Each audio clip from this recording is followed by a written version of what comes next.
The doors of your car will close automatically. Please keep your head and arms inside and remain seated at all times. And please, no smoking. Thank you.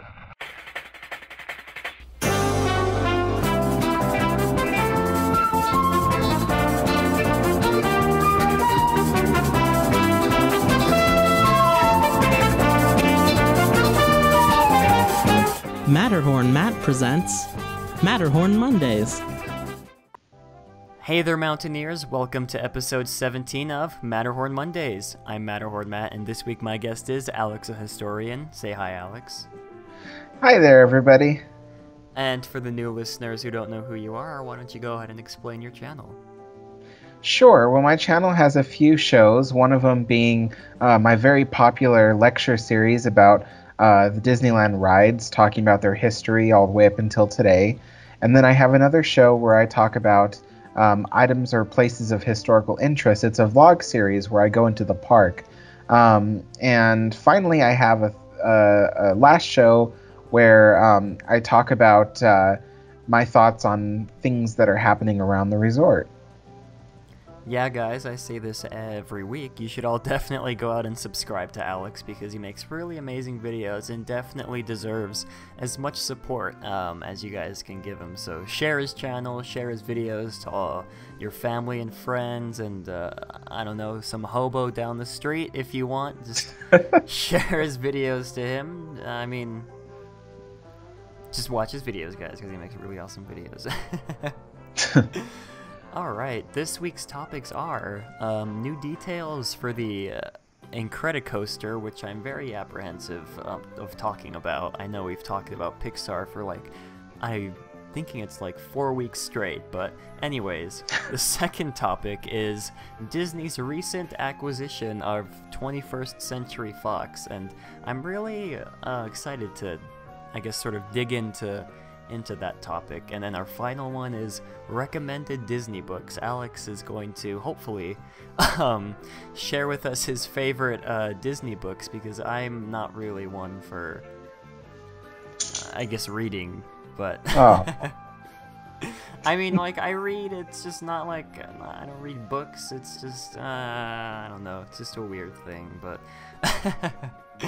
anyways, let's go ahead and move to our first topic, which is the new details about the Incredicoaster in Pixar Pier. Now, I looked at the details for this very last second, probably a couple hours ago from recording this, and I mean, Alex, why don't you go ahead and start us off? Well, I haven't seen anything on the new details. I was hoping you'd kind of tell me and clue me in on it. Well, let's see. There really isn't that many new details. The only really, I guess, big thing is that they're going to make this roller coaster more story-driven.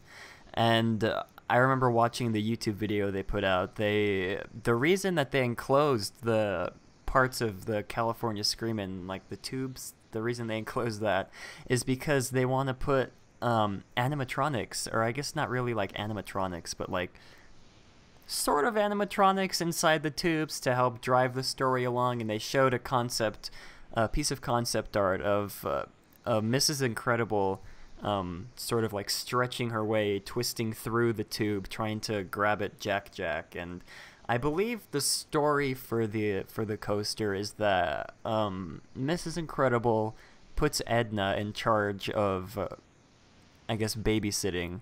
And I remember they said that Edna was not a very good babysitter. And I guess the story is just gonna maybe I don't know. I mean, I'm guessing it's just gonna be the Mrs. Incredible trying to round up her kids. I don't even know.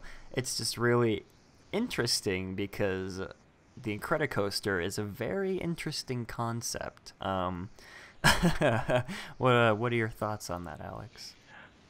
Wow, it sounds really strange. To have well, I mean, I don't know if they're going to be animatronics, but I mean, even if it's some kind of projection technology or something, that'd be really interesting to see. And the fact that you're on a coaster while all this stuff is happening.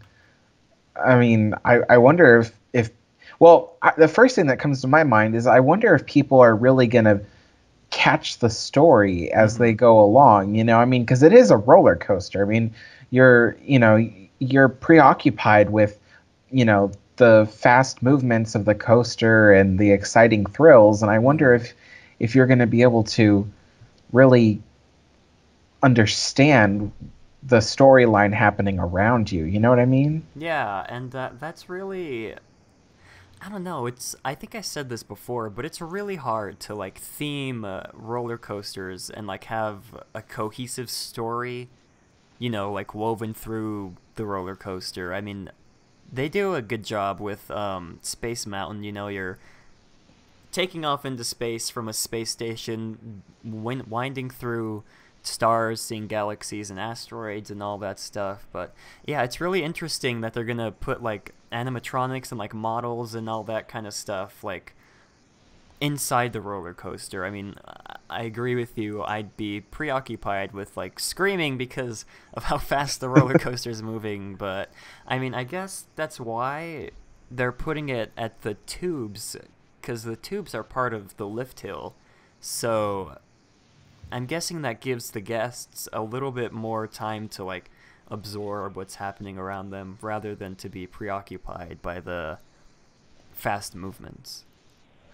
Yeah, I mean, it sounds strange, but I mean, I think that it could be something positive, but I mean, at the same time, I'm still kind of like, why? Why would you, turn this into Pixar? But um, I suppose it would sound interesting.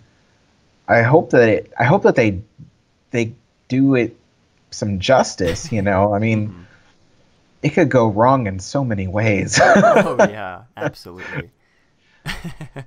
I mean, you guys already know our thoughts on the whole Pixar Pier situation.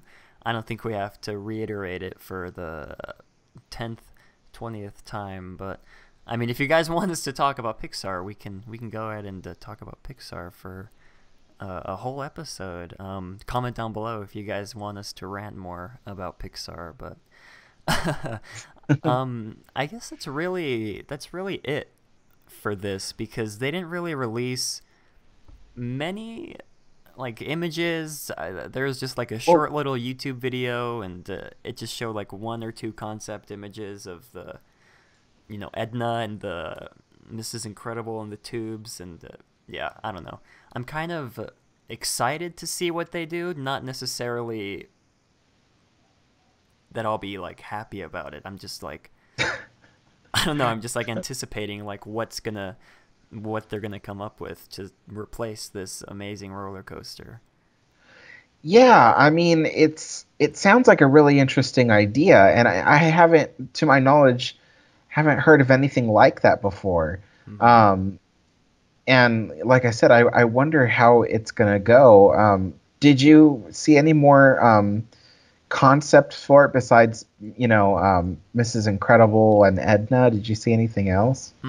That was all I could find on the Disney Parks blog post. But this kind of brings up a different discussion, which is the fact that they don't do or like use animatronics in any other, I guess, quote, thrill rides. I mean, they could do with a couple animatronics and say Grizzly River Run to, I guess, enhance whatever story there is there, or I don't know. I'm No, blanking on. it's a good example, actually. I always thought they should have animatronics on Grizzly River Run. Yeah, like have bears or like raccoons or something. It doesn't seem like it'd be that hard to put those in, but I'm sure, to the engineers and all those people, it'd be a nightmare with all the water splashing around. But I don't know. I couldn't really think of any other examples. But yeah, I mean, there could be a use for animatronics in thrill rides. I guess Indiana Jones would be another example of where they do have animatronics, because you guys know our thoughts on the Indiana Jones adventure. It's an amazing attraction, but yeah, that's really all I have to say about that. Well, one thing's for sure, there's going to be a lot of Pixar fans who are going to be really interested in seeing what they do with this attraction, and hopefully you know, it kind of meets with everyone's expectations. Um, Personally, I don't really see how it could be that great. But that's just because I'm not such a fan of the whole Pixar Pier idea. But Mm, I mean, I don't know. It was fine the way it was, and my thought is like, oh, don't touch it, you know. But mm, um, I don't know. I mean, it could be something completely new for roller coasters and be something that ends up being implemented in a bunch of Disney roller coasters. mm. Huh. Yeah, I mean, Disney could always throw us a curveball and have the attraction be amazing, and like Alex said, implement this kind of idea into future roller coasters at the Disney parks. But I don't know about that. Yeah. I mean, it is an incredible themed roller coaster. What could possibly go wrong? Oh, jeez. Well, moving on from this short topic, I want to switch gears to kind of old news. The fact that Disney well, I guess it's not old news. They announced it on Thursday, but it feels like old news because Thursday feels like 3 weeks ago. But the fact that Disney acquired 21st Century Fox, and I've been reading sort of about this. It's all kind of confusing, and in my mind, I think I've sort of pinpointed exactly what's happened, but I want to have Alex go ahead and explain kind of, I guess, just what's going on. What did Disney actually acquire? Just I guess, like the basics of what happened. Sure. Well, a couple weeks ago, or was it a couple weeks ago, when we were hearing first about that Disney was gonna acquire 20th Century Fox, um, back then it just sounded like 20th Century Fox, which it in itself is a film distribution company, and they distribute films that are already made. So basically, like, once again, using my old uh, explanation for what a distribution company is back in the day when they used to actually have movies on film. The distribution company was in charge of distributing the films to movie theaters and things like that. And they got rights and things like that to the distribution process. So nobody else could do it except for who was on contract, like, let's say, 20th Century Fox. Mm. So, like, the Alien movies, for instance, were distributed by 20th Century Fox, so no other company could distribute those movies except for it. Well, as what we've learned recently is the acquisition of 21st Century Fox, which is basically a huge umbrella name for all these different companies within the Fox network. And basically, there are companies that, like, I think it's called like Fox something. Okay. Um, Basically, these different companies that are under this huge umbrella term of 21st Century Fox includes the distribution company, the company that has the Fox TV network, also Fox Studios, as well as Fox. What's it called? Er, like like um like a movie company that runs the studios. Anyway, it's all these different companies that Disney now wants to acquire, and this will allow it so that way Disney could actually um, could what's the term for, they have straight to what's it called? Hold on. I'm gonna pull up this information because I have it here. It's like direct to consumer products. Mm-hmm. So basically, the rights to anything that like is TV shows or short movies or things like that can be streamed online, or streamed using a streaming company such as like Netflix, but in the sense that it's going to be all Fox stuff. So you can kind of see where this is going. That Disney wants to have all these different companies that they're buying from 21st Century Fox, so that way they can have a lot more movies under their name. That way they can show more of them and stream them to people. And we were even talking, I think in the last, or maybe the last, one of the last two episodes about how Disney might want to start its own movie streaming service, a lot like Netflix or Hulu. And Hulu, speaking of which, is also under the 21st Century Fox. So Disney actually gets to acquire Hulu now. So these are just some of the many things that Disney is now going to be acquiring. And it seems that Fox is perfectly fine with this. And I think that the reason is because from what I read, Fox actually has a $13 million debt. But Disney, I mean, a lot of companies have a certain amount of debt. But it seems that Disney thought that the worth of the company definitely outweighed the debt that the company had. So Disney plans to take up that debt, take up the company, and then kind of move the company along and help the Disney Corporation in total have something to show for its streaming services and even film distribution services. So that means that films like Avatar and stuff like that, when those get distributed through 20th Century Fox, which Avatar is contracted through 20th Century Fox, Disney will get the money for that. So Disney now gets to absorb a lot more money than they used to. Sorry, that's such a long-winded explanation, but there's so much going on here is what I'm trying to say. Yeah, it's really just this huge deal that happened, and one of the major points that Alex brought up was the fact that Disney now basically owns Hulu. And we were discussing a couple weeks ago of whether they're going to create their own streaming service from the ground up, or whether they're going to, buy out Netflix or Hulu, like we said. And I guess it turns out they might just actually just rebrand Hulu into their own Disney streaming service. And another really big, I guess, little... I don't know what the word is, like tidbit or something like, I don't know. A big little tidbit. A big little tidbit, guys. A big, I just can't think of the words.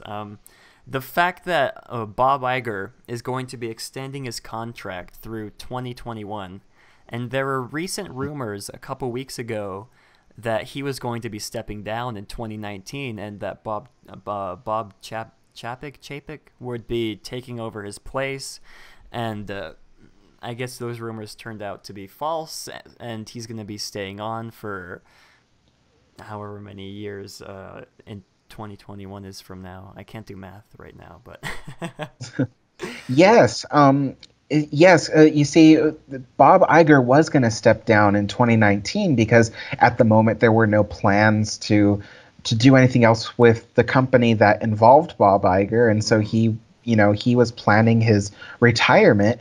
But then the idea to acquire 21st Century Fox meant all these new companies were going to be under the Disney name, and Disney would need their strong leader to help them through the absorbing of the other companies. And so not that the other companies are going away necessarily, they're just going to be under the Disney name. But yes, so Bob Iger has been this huge, successful CEO of the company, and really driving the company through tough times and through really great times. And he's one of the most successful presidents or CEOs of the company that there's been since Walt Disney himself. I mean, all these new things have been happening to the Disney company since Bob Iger stepped in. I think it was in 2005 or 2004. Well, anyway. And so basically they're saying, hey, we want to acquire all these other companies, but we need our fearless leader to be there to help it go smoothly for the next couple years until all these companies are now standing on their feet, yet under the Disney name. So basically to make sure everything is straightened out and everything goes smoothly. And so they asked him to stay till 2021 to ensure that everything goes well. And he gladly said yes. And I mean, I thought that was kind of crazy because I mean, he was planning his retirement and then all of a sudden he's adding another 3 years. But, you know, at the same time, you know, who wouldn't want to be known for taking the Disney company into a whole new what's the word? A whole new world. A fantastic place we never knew. And yeah, and so they need their fearless leader for that, and he said of course. And you know, this would mean that he's, you know, going to be ending his career with a bang. And that's exactly what every CEO wants, you know, so that part's really cool. Yeah, and to just, if you guys don't know, Bob Iger has been, like Alex said, a really important figure in the Walt Disney Company since he joined. He bought Pixar, he bought Lucasfilm, he bought Marvel, and what else am I forgetting? Well, besides 21st Century Fox now, I believe that's everything, but think about that. 4, quote, studios that he's acquired under the Disney name is just an amazing feat. And to think that this one company just owns so much in the media, movie kind of industry is just incredible to think about. And it can also be kind of scary to think about for a lot of people, because a lot of people are saying that this further sets Disney into their kind of dominance in the, I guess, entertainment media world, and it's going to be harder and harder for smaller studios to compete, you know, with Disney. And it's just really, it's going to be a heck of a ride for the next couple years just to see how this all pans out. Yes, I mean, you know, even the acquisition of these companies also means that Disney will now fully own rights to all of Marvel. So as we know, Disney bought out Marvel, but they didn't yet own 100% of everything that was Marvel. It was still partially owned by 21st Century Fox, and I believe some other company. What other film company owned part of it? Sony owns the rights to Spider-Man. I think Yes. there's another one though, but I'm not. I think Universal might own Oh some. yes, Universal owns the Yeah. distribution rights to the Hulk movies. Yes, and so basically, there is a contract that says that at a certain time, I think within the next year or so, that 21st Century Fox will acquire 100% of the. I'm trying to think of the words. That 21st Century Fox will acquire basically the rest of the rights to all of Marvel that is out there. So once Disney fully finishes all the paperwork of purchasing 21st Century Fox, by that point, Disney will now have owned 100% of everything that is Marvel. And then of course, once again, have the distribution rights to those movies. So not only do they get to make any Marvel movie they ever want to make, but they'll be able to make money out of distributing it as well, because now they own the distribution rights. So there's that too. And what you were saying about Bob Iger, I just wanted to add some other cool things that's happened under his belt. He's opened the park in Hong Kong. Oh yeah. And he's opened the park in Shanghai. He's acquired Paris Disneyland. Oh yeah, I completely forgot about that. And then of course he was the one known for turning around the horrible what's it called? Horrible failure that was DCA and turning it around to a successful park. Because, believe it or not, it was financially unsuccessful before it became DCA 2.0. Now it's a financially successful park, not as successful as they want it to be, but nevertheless, so Bob Iger already has this amazing portfolio of things that he's done for this company, and now he gets to add 21st Century Fox to that. I mean, wow. I mean, it's just crazy to think about. And the really big points for comic book fans like me is the fact that the X-Men and the Fantastic Four can finally join their other friends in the Marvel Cinematic Universe. And that just really makes me happy because I love the X-Men. The Fantastic Four have not been done justice on the screen at all. And I'm really, really, really, really excited to see where Disney takes these new franchises that they've bought up, the Fantastic Four franchise and the X-Men franchise. And I'm really excited to see what Kevin Feige can do with these new characters in the Marvel Cinematic Universe, because Infinity War comes out next year, and I'm wondering if something major happens in that movie to warrant Disney buying out 21st Century Fox just to gain these new Marvel properties. And I don't know. I'm just really excited to see what happens. Yeah, and here's another food for thought, just to think about. Disney will own The Simpsons. Oh my gosh. Yeah. That is something. Yeah. And the controversial news network that is Fox News, Disney will own that. And if anybody who doesn't know who Fox News is and why they're controversial, they're known for giving out fake news and also happening to be one of the pioneering news networks for conservatives. So that's interesting that Disney will be buying them out because Disney is such a liberal company. So I wonder what will happen to this highly conservative right-wing network under Disney's name. Let's see. The way I understood it, I'm gonna, I guess, like read off the Walt Disney Company website. It says 21st Century Fox to spin off Fox Broadcasting Network and stations, Fox News, Fox Business, FS1, FS2, and Big Ten networks to its shareholders.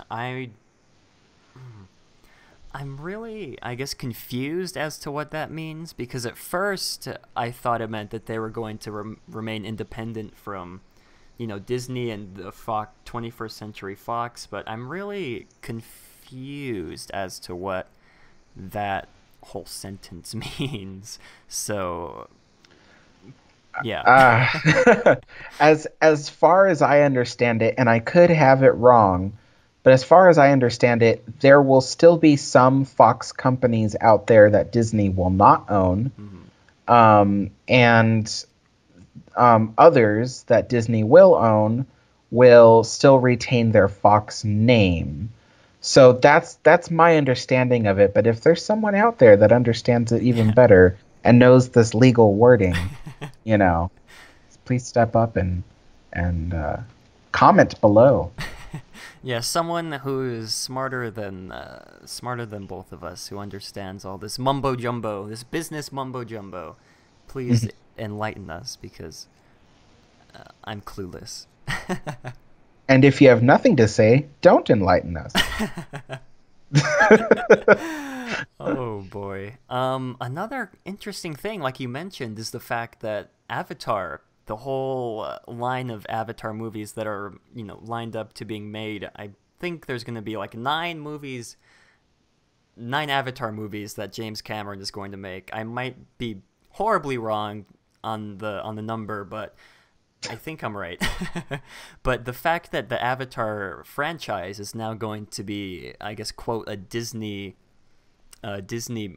movie franchise, and given that they recently opened the Pandora Land, World of Avatar in Animal Kingdom, it's interesting to see where they're going to take this franchise within the parks next, besides the Animal Kingdom.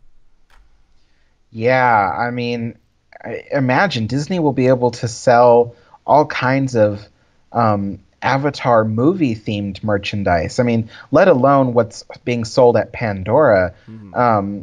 Now you can, now Disney can sell things that are straight out of the movie that originally, 20th Century Fox would have the rights to.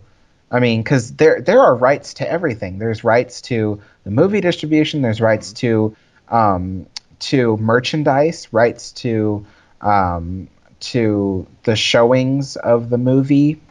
I don't know the better wording for that one, but anyway, Disney will have all of these, and so basically, the Avatar movies will basically be theirs. I mean, there's also the fact that Lightstorm Entertainment does own some amount of Avatar, but for the most part, Disney will own it. Mm-hmm.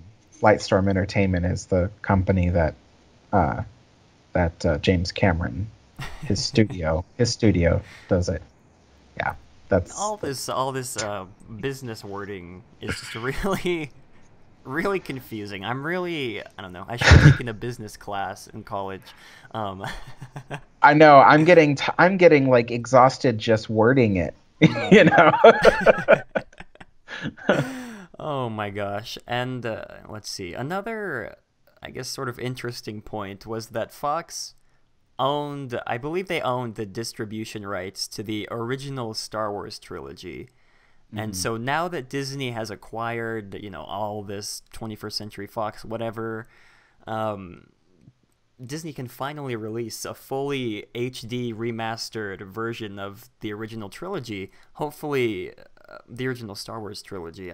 Don't know if I forgot to mention the Star Wars part, but maybe, just maybe, Disney can undo all the changes that George Lucas made to the original trilogy and release a fully, I guess, not director's cut, but you guys get what I mean. Yeah, I mean, since Disney will own the rights to it, I mean, they could even make corrections to the movie. I mean, who knows? You might end up saying like Star Wars Empire Strikes Back with Jafar, or something, or like, Star Wars Disney villains. I don't know. Anyway, yeah, they'll own the rights to all of that. And I think, like I was saying before, one of the plus sides of owning 21st and 20th Century Fox is the fact that 20th Century Fox, the distribution company, owned the distribution rights to the original trilogy all the way up until the year 2020. So the fact that Disney is now acquiring them means that Disney can now own them much sooner than 2020. So, I mean, it's only a few years sooner, but that makes all the difference when you're a big corporation that wants to make money off of those older movies. So that's the other interesting thing. And of course, even the latest The Force Awakens and now what's this one, The Last Jedi, those were also distributed under 20th Century Fox under their rights. And those distribution rights also go until 2020, but now Disney will own them. So now Disney doesn't have to wait till 2020 to slap their name on it. So that's another like interesting little tidbit. Yeah, and I mean, this really all just circles back to what we mentioned earlier, the fact that Disney is going to be making their own streaming service. And if you thought Disney had a lot of movies in their movie catalog before to put into a streaming service, imagine all the movies that Disney can now stream to their paid subscription people, all those movies that 21st Century Fox have distributed. I'm just going to read off a couple from the website. There's Avatar, Grand Budapest Hotel, Hidden Figures, Gone Girl, The Shape of Water, The Martian, and of course the TV shows, The Americans, This Is Us, Modern Family, and The Simpsons. Imagine being able to stream The Simpsons under Disney's streaming service. That is just going to be crazy, along with all the other movies that they're going to put out there too. Yeah, and I have a question if you might know the answer. Is it Family Guy also under Fox? Ooh. I think it might be. Oh boy. I always get confused mixing up Family Guy, is it American Dad? I don't even know. American Dad's another one. Yeah. But I'm pretty sure that that Fox owns Family Guy, because oh my gosh. Certainly Fox owns Bob's Burgers. Okay, you can go ahead and keep talking. Oh, okay. So here's all these terribly non-G-rated shows like Simpsons, Family Guy, Bob's Burgers, and now Disney will own them too. I mean, we forgot to mention Deadpool too. Oh, and Deadpool. I mean, now I start to wonder, will Disney allow shows and movies like this to go out now that Disney now owns basically the name to all of it? Will Disney continue to let things that are R-rated or what's the TV Y17 rated? I start to wonder, like, will Disney let these things continue, or will they lay down the Disney format for these kinds of movies? I mean, just think about it. I mean, when the next what's it called? Alien movie comes out, which I completely forgot about Alien. The Ridley Scott version. I forget what the sequel is going to be called, but yeah. When that movie gets released, what will Disney do? Will Disney release it, or will Disney have restrictions on it? What? Here's what I think. I think that Disney will not step in. Yeah. I think that Disney wants to use the Fox name as a scapegoat for releasing content that isn't Disney-like. Because you can always blame it on 20th Century Fox, but you can't, but Disney, they want to be able to provide,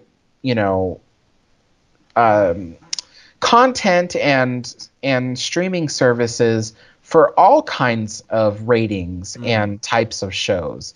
I mean, why wouldn't they? Why acquire 21st Century Fox if you're just gonna, display the same types of Disney shows all the time? So my thought is that Disney is acquiring 21st Century Fox so that they can release R-rated content or stuff that you might see on Simpsons, Family Guy, Bob's Burgers, and still make money off of it. So that's my thought. That's also a really big what is going to happen. I totally agree with you. That was my idea also, whether Disney would step in and mingle with or not mingle, meddle. Meddle with the directors and the studios, give them strict restrictions because they're now owned by Disney. But I also have a feeling that Disney's just going to let Fox do just do what they do and release all these R-rated movies, Deadpool 2, all the TV shows as well. And yeah, Alex really just took the words out of my mouth. That's what I'm good at. And I mean, there might be like a setting or something in the streaming service where you like flip the parental controls off, and then all these other mature Deadpool, Deadpool 2, Family Guy, all these other TV shows come up for you to watch. That might, I don't know. I'm just like spitballing ideas. But Disney, if you steal that idea from me, I'm going to be very upset. I'm going to write a strongly worded letter to Mr. Mickey Mouse. And yeah. Gosh, I mean, just to think that the same company that produces Mickey Mouse cartoons will also be, in charge of all these R-rated movies and stuff. It's weird. It's strange to think about. I mean, not that I think any of it is wrong, like acquiring 20th Century Fox. My personal feelings on it, I don't think there's anything wrong with it. I mean, but here is another interesting thing to think about.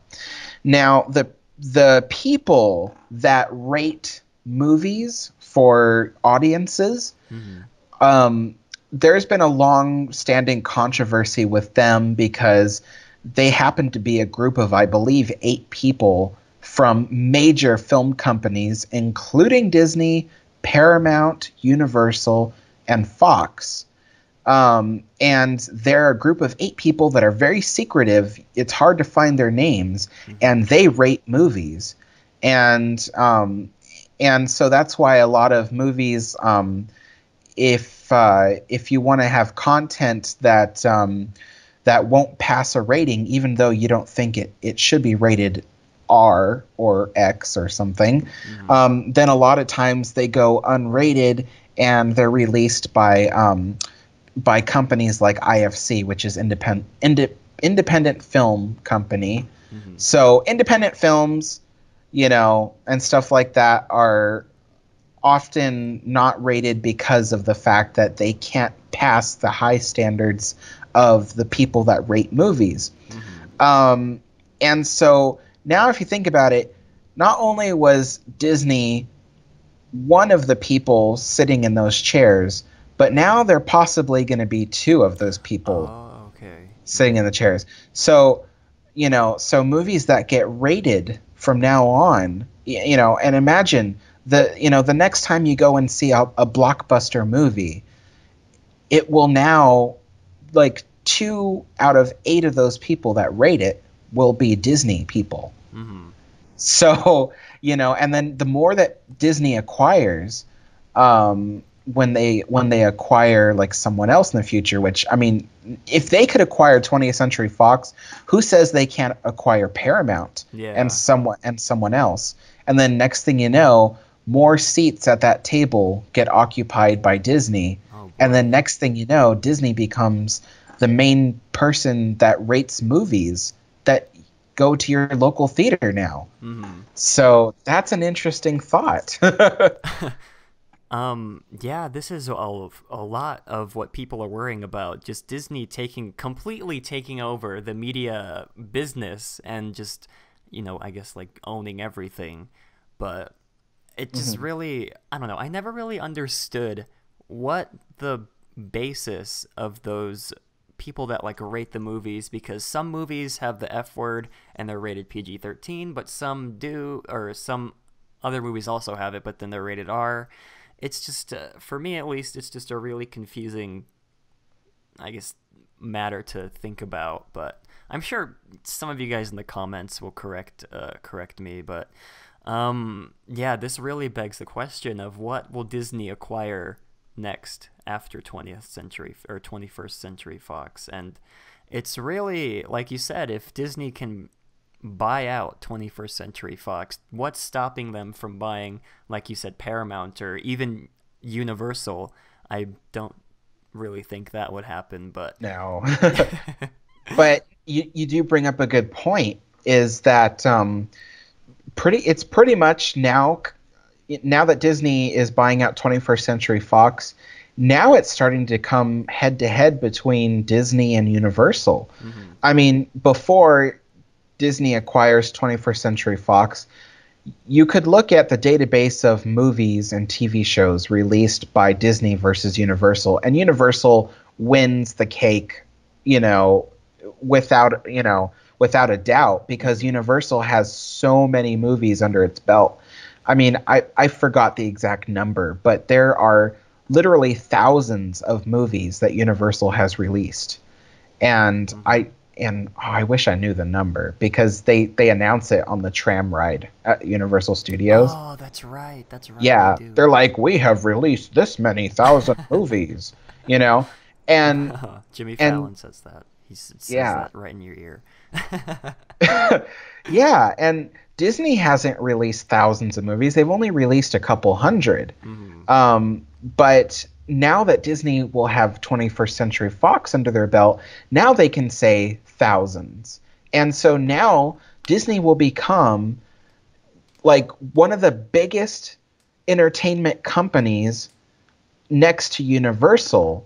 I mean, they'll be able to stand right next to Universal and, you know, and have pretty much like equal value. Now that's saying a lot, because Universal, granted, it does have theme parks, but Disney is widely known for literally being the best in family entertainment. But when it comes to movie making, Universal takes the cake. And so that part is just really interesting to me, you know? Yeah, I mean, wow. This is just really, I don't know. I feel like I haven't, like, processed it yet. Oh, man. It's going to take a while to finally drill into my head that this is actually happening. Because this is, I guess, like, huge news. I've never once seen news as big as this come out of the media entertainment world, at least from what I can remember in my lifetime. It's just really amazing and kind of scary also. Yeah. You know who else could be acquired by Disney? Warner Brothers. Oh, I was just about to bring that up too, Warner Brothers, because they're in a really tough spot when it comes to the DC cinematic movies. And I know they released a whole bunch of other movies, not just DC. They released the It remake. They did, I think they came out with Lego Batman. I can't remember exactly, but you guys don't want to hear me talk about DC movies. You guys don't want to hear us talk about DC movies. Yeah, no, come on. DC isn't on the same level as Marvel. Exactly. DC is really, I don't know. I don't want to get into this whole DC versus Marvel thing, but Marvel's better than DC. I almost said DC was better than Marvel. That would have been embarrassing. Oh my gosh. And let's see. One last thing that I wanted to bring up about this subject was, where could Disney's theme parks go after this whole thing completes? Because I believe when I read through like the article, it said that it was going to take at least a year to process everything, and Fox was going to run normally through for at least a year, and then everything, you know, just like changes, I guess. I don't know how any of this works. I'm pretending like I know how it works, but I don't. But it's just really interesting to see, or to think about, where the Disney will take their theme parks with these new IPs that they've acquired. I mean, they've already put in Avatar and Star Wars. What's stopping them from The Simpsons or another IP that they've acquired? It's just really, really, really interesting to think about. Yeah, and I was gonna say, one thing that they have trouble distributing is the Indiana Jones movies, because those are distributed by Paramount. But imagine, Disney does own Lucasfilm now. Oh, that's another thing that Disney acquired was Lucasfilm under Bob Iger's leadership. Mm-hmm. You know, so imagine all these things that Lucasfilm has done, including Indiana Jones and all that. Imagine what's going to happen in the near future with all these movies and things, and then the parks, you know, trying to catch up with physical rides and things Mm-hmm. that will take you into the adventures of these movies and things acquired by Disney. I mean, it's oh my gosh, it's making my head spin. Mm-hmm. I have a feeling the only reason Disney did all this was to bring back the original version of Alien Encounter with Alien. Yeah. Yeah, That's the only reason they did it, guys. we all know it's because Disney wants to release Alien. The That's Alien Queen Xenomorph will finally be an official Disney princess. oh yes, that's oh that would be so amazing. It's like meet her in Tomorrowland. Oh my gosh, have her next to Cinderella on like the picture of all the Disney princesses. That would be awesome. Yeah, Disney, she's please do that. the Alien Queen's wearing a tutu. Oh my gosh. We're going way out there, guys, but I think that's I think that's all we have to say regarding this topic, unless Alex has something else he wants to bring up. Do you have any last thoughts that you wanted to bring up about this whole deal that happened last week? Now, let's move on. We've talked about Fox for too much. Time for the interesting topic. Alex's recommended Disney books. Now, like I said, I'm not much of a book reader. I read The Magic Treehouse in middle school. I read Catching Fire and the Hunger Games books, although I never finished the last Mockingjay. I don't know. I'm just not much of a reader, but Alex happens to know a whole lot about Disney books and what's the word for like bookography? Is that the word? Literature. Literature. I think that might be what I was going for, but anyways. Oh my gosh, I completely forgot. Okay. I was going to read off the comments that you guys left on the previous podcast and on my latest episode about how you guys first got into Disney. I was supposed to do that the first thing, but we might as well do that right now and then get into the book stuff. So, Wait, because, what are we doing? Oh, I'm gonna read off the comments that some of the people left on the previous podcast about how they first got into Disney, because there were a lot of really awesome comments that you guys left, and I just wanted to go ahead and share them with people who might not normally read the comments of these videos. But there was a really great one from let's see if I can find it, from Theme Park Teen. Excuse me, Theme Park. Oh no, I read that right. Theme Park Teen. This is a long one, so I'm gonna go ahead and push through. I know I hate reading, but I'm gonna read your entire comment, Theme Park Teen. You've commented on almost all of my videos, and I've seen you on Alex's channel commenting too, and we really appreciate the support that you bring us. I'm sure Alex does too. We love reading comments. We love when you guys post comments. It just warms my heart. I'm sure it does the same for Alex too. But all right, Theme Park Teen says, when I was really little, I used to have annual passes. My great-aunt used them for us because she could afford to get them for us. Disneyland was a very important part of my childhood. My earliest memories were going on Winnie the Pooh with my mom and little sister, while my dad and big sister went on Splash Mountain. I remember being so scared on rides like Snow White or Haunted Mansion that I screamed because I thought the witch was going to grab me or the hitchhiking ghosts would go home with me. And that is a really valid point, because I was really scared that the hitchhiking ghosts would come home with me too. And I was really scared that the witch would snatch me out of my little cart and feed me all these poison apples. But anyways, let's see. That lasted until I was about 7. Then the ticket prices soared. We ended up not going to any Disney parks for about 5 years. That didn't mean we forgot about Disney. My siblings, cousins, and I pretended to be at Disneyland inside our houses. We recreated Splash Mountain down the stairs with little animals. We pretended we were in teacups when we were really just spinning around. We were on Toy Story Mania with our Nerf guns. Then 2 years ago, we finally went to Disney World. Before the trip, I spent hours analyzing the maps for all 4 parks. When we finally got there, I saw the castle and got that same feeling I had been craving for all that time. I relived fond memories of the past, going down a log on Splash Mountain, and even made new ones on Expedition Everest or Seven Dwarfs Mine Train. And that, excuse me, and that it set my Disney World on fire. I was really into rumors in today's news. I wasn't really into past, though.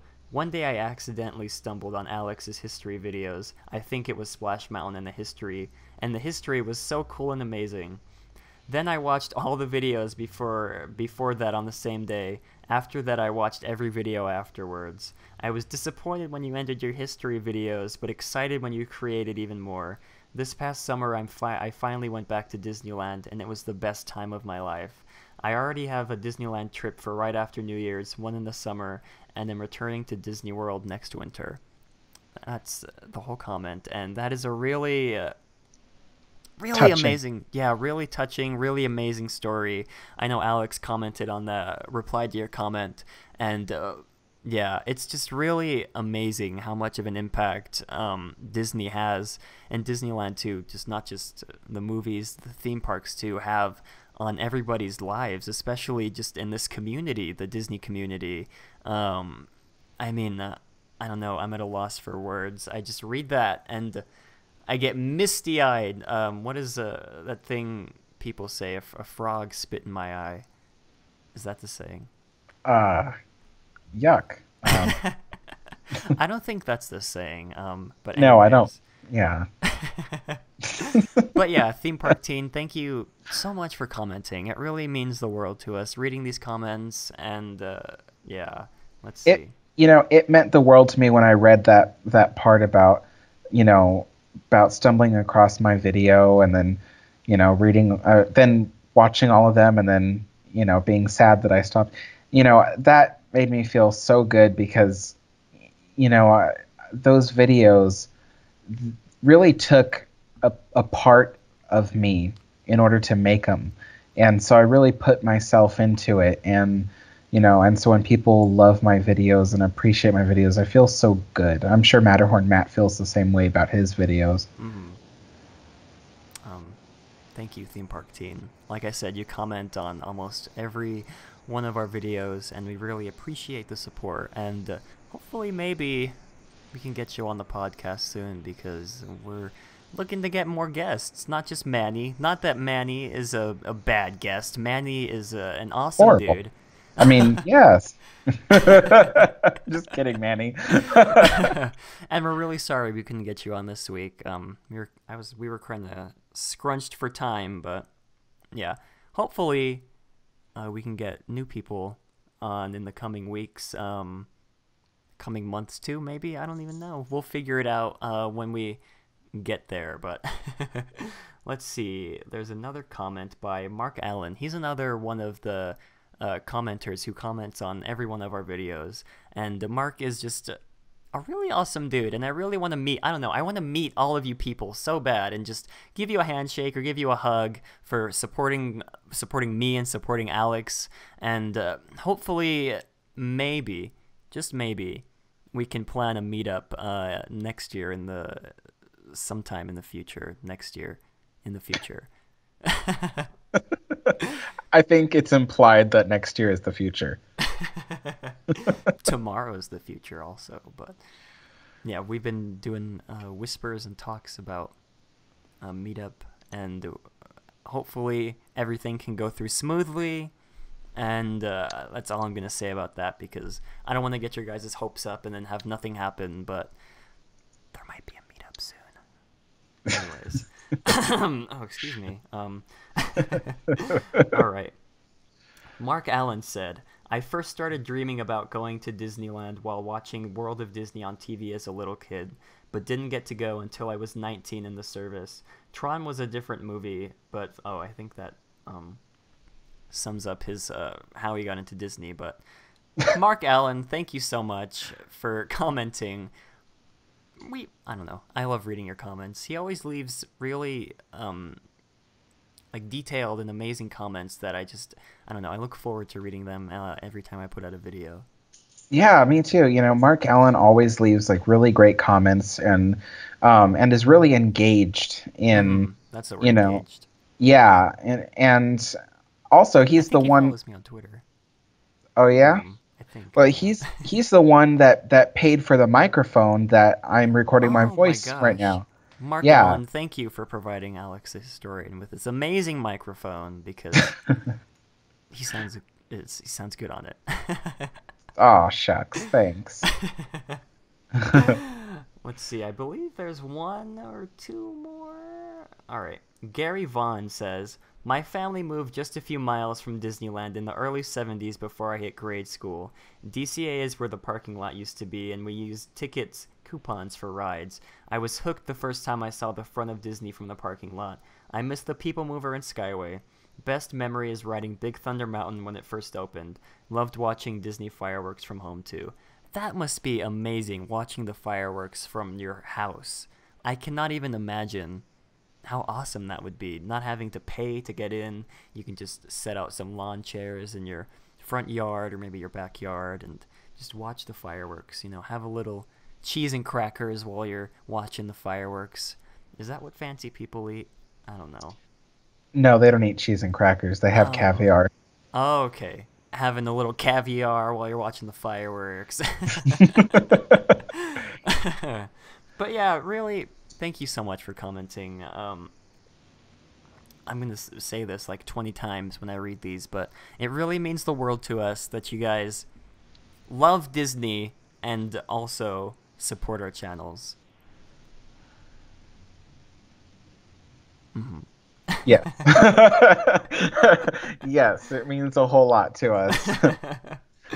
I believe that's all of the comments, and we still love to hear what you guys have to say. So either go to the previous video, previous podcast, or even in this episode, comment down below how you first got interested in Disney, how you first got hooked on Disney. I think I titled the video "How You First Fell in Love with Disney." We just love reading your comments, and if you do comment, we'll definitely read them out loud on whenever the next episode is, when you guys leave the comments. But yeah, thank you guys so much for commenting. I just said I'm going to say this a billion times. It really means the world to us that you guys support our channel, comment in our videos. Almost every video I see comments from you guys. Like Alex said, some people are really engaged, and that just means the world to us. Mm-hmm. I agree. Back to Disney books. Sorry for that kind of interruption, but all right. Alex, what Disney books would you recommend to, let's say, first-time readers, people who don't really like reading, people who want to learn more about the Disney history or more about Walt in general? What are your favorite books? Ugh, you're. You don't even like reading. That's horrible. I'm Gosh. sure if I picked up a book and I enjoyed it, I'd read it, but I don't know. Okay. Yeah. I have prepared a small list, a very small list of the absolute must-haves or must-reads or must-look-ats, depending on whether they're wordy books or picture books. Okay, so first and foremost on my list, I wanted to say, if you're a person that really wants to know about Walt Disney's life and the development of Disneyland through Walt's eyes and his perspective, and getting to know him through his coworkers and things like that, there is one book that I recommend above all when it comes to everything that is Walt Disney and his development of Disneyland. And that is the book Walt Disney, An American Original by Bob Thomas. It came out in the 70s, and it's been really popular even to this day. And most everyone who reads it agrees, yes, this is a book that will put you in Walt's place, in his shoes, and you'll understand things almost through his eyes. And there's a lot of really cool stuff, lots of really great quotes, and just lots of really great stuff about his life. And then a few chapters are dedicated to his development of Disneyland. So you really get to learn a lot of stuff about Walt Disney, and it goes all the way to his death, and it's really sad at the end. And it's a really, really great read. It's not a short book. It's not a long book, but it's not a short book. And so it's really great. Now, for people, the other three books I want to mention are more for people who don't like to read novels per se, like, Walt Disney, an American Original, really great book, but you might not be interested in reading something that long. You might just want to see something with more pictures and something that's more informative.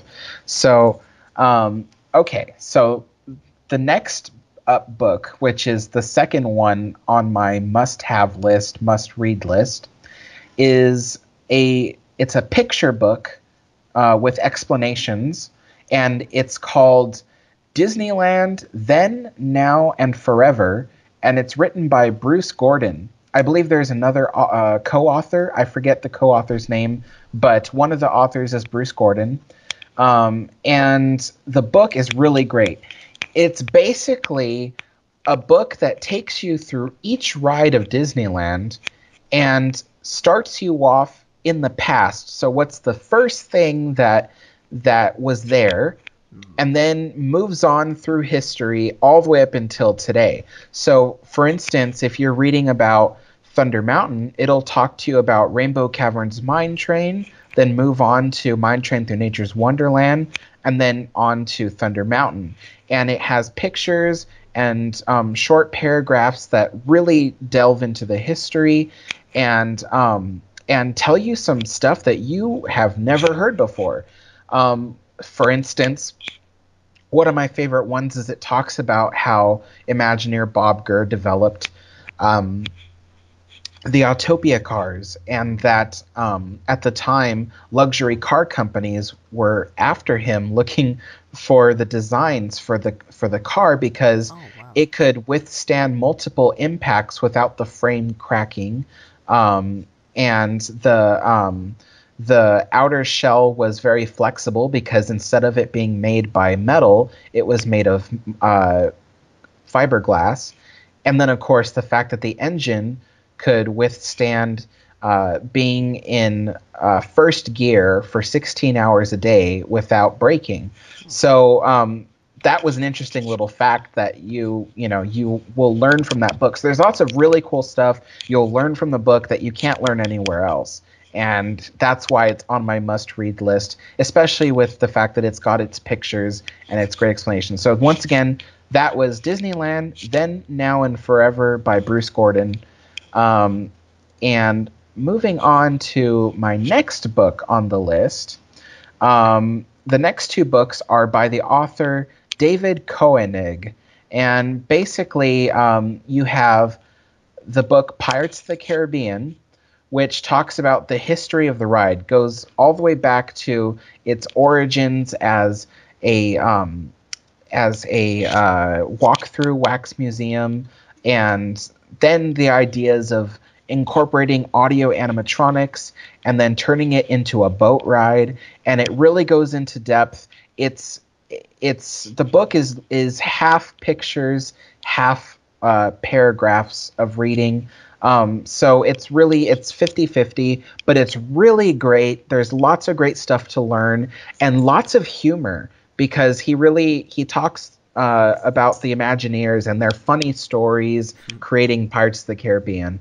So that was Pirates of the Caribbean, a book by David Koenig. And then his other book, which is also super popular, is The Haunted Mansion by David Koenig.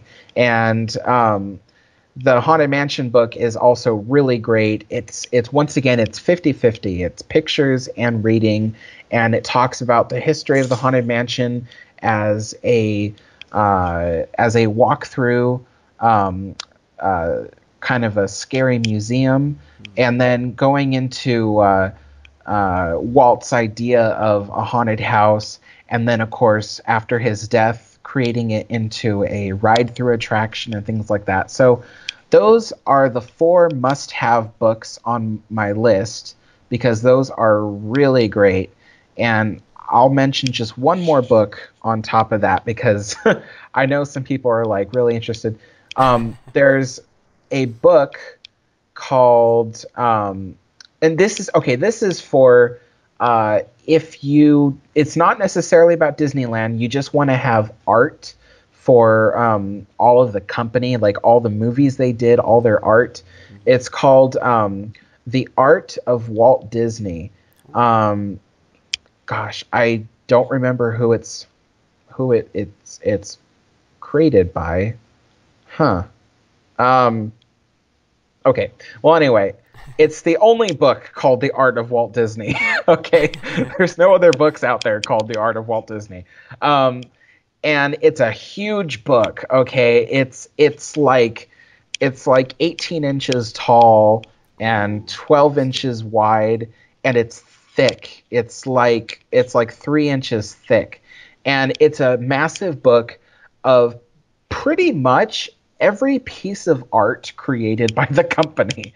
Okay, and it's really great. So you get to see artwork for movies, for TV shows, for rides, and for Disneyland and stuff like that. So there's that, and then if you're just about Disneyland, then there's a book called The Art of Disneyland, and that one is a much thinner book, but it's huge length and width wise, so that way you can see these huge pieces of artwork.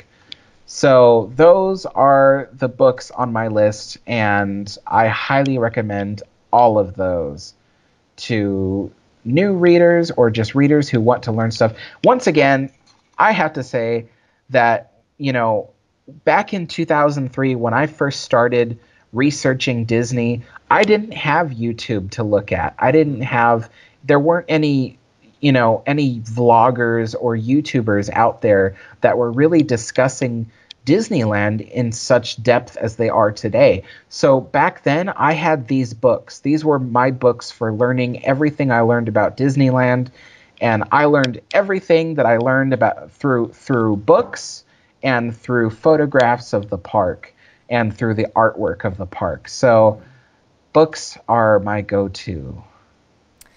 Yeah, guys, I know I'm hopefully in the future when I have enough money, I'll be picking up excuse me, a couple of these. And why don't you go ahead and read off the names of the books just once more, so the viewers who don't want to rewind or miss the name or something can just write down a list. And I'll definitely put links to these books, hopefully on Amazon or eBay or wherever I find them online, in the description for you guys. You can just click and add it to your shopping cart. Sure. Okay, so the first book I mentioned was called Walt Disney, An American Original by Bob Thomas. The next book I mentioned was Disneyland, Then, Now, and Forever by Bruce Gordon. Then there was the books Pirates of the Caribbean, also the book Haunted Mansion, and both are by the author David Koenig, spelled with a K. And finally, the other 2 books I talked about, which I don't remember their authors, but they're the only books with that name, is The Art of Walt Disney, and then there was The Art of Disneyland. All right. Yeah. I really need to pick up a couple of those. I've heard the first one you mentioned, the Walt Disney An American Original. I've seen a lot of other people talk about that, and they've said that it's a really great read. And I've been meaning to pick it up, maybe audiobook or something, but eventually down the line, I'll pick it up and give it a good read, because I really need to up my Disney history knowledge. And yeah. Oh man, that book is just the best. I mean, if you really want to know who Walt Disney was, and you want it straightforward, not sugar coated, And just in its originality, that is the best book, and it's just amazing. Okay, yeah, that's one of the ones that's definitely gonna go on my wish list for Christmas that I'll buy myself. But yeah, I'll have all the links to those in the description, and if I forget to put them in the description, you guys can yell at me in the comments, and yeah. But yeah, guys, reading books, it's not bad. I'm making it out to say that books are awful just because I don't like reading, but books are a really valuable source of knowledge. I mean, like Alex said, before he had anyone really had access to YouTube or the internet to learn this information, he went to books, and books, I mean, they teach you in school. Books are really great sources of knowledge. As much as you hated hearing your teachers say that, go to the library, check out an encyclopedia for your, I don't know, math test. Why would you need an encyclopedia for a math test? Huh. But you guys know what I mean. Books are really great sources of knowledge, and if you've never read a book in your life, check out some of the ones Alex said. They'll be in the description for you guys to check out. And you know what? If any of you, okay, I'm also one of those people. I like to read books, I really do, but I'm also a very picky reader. So I mean, I'm probably not as picky as, let's say, Matterhorn Matt, because I'm sure you're super picky. Mm-hmm. But there are books that I myself believe books have to capture your attention. Mm-hmm. They have to draw you into a great story.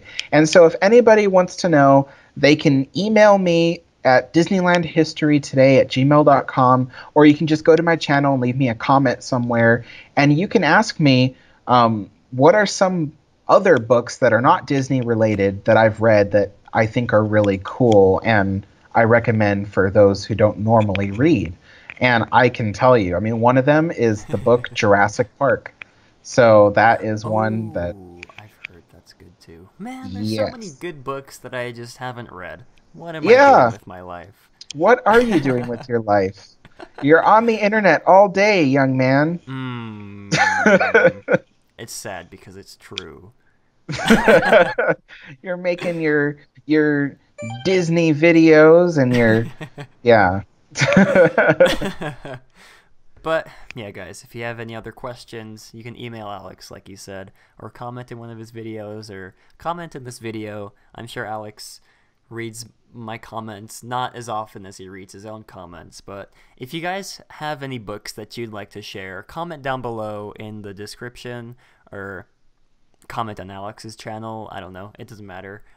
If you guys just have really great Disney books that you'd recommend, just comment down below, let us know, and we'll probably, I don't know, I might make like a list of must-have Disney books that I'll link somewhere on my channel, and the ones that Alex said will definitely be, like the top 5 or 6, and eventually once I start consuming all the information from the books that I'm gonna read, I'll add to the list, and maybe if you guys want to comment down below, your book could be added to the list also. Unless it's already been added, then that doesn't count.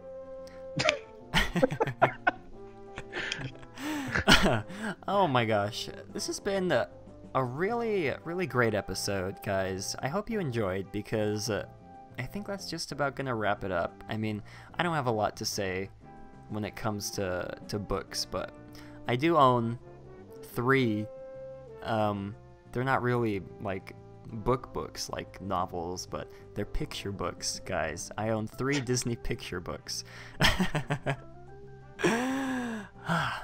Anyways, I think that's just about gonna wrap up this episode. I hope you all enjoyed, because we definitely enjoy making these episodes for you guys. Even if we have to stay up late to record, it's worth it, because getting the information to you guys is really our top priority, and entertaining you guys also, because I know you guys are here for the funny jokes that we say throughout the episode. I can't think of any that we said today, but we'll say some jokes next episode. But I don't even know. I just talk, and I just talk, and I just ramble. But anyways, I hope you all enjoyed this episode. If you did, be sure to comment down below your thoughts on the oh my gosh, Incredicoaster details, if you think it's going to be a good roller coaster or a bad roller coaster.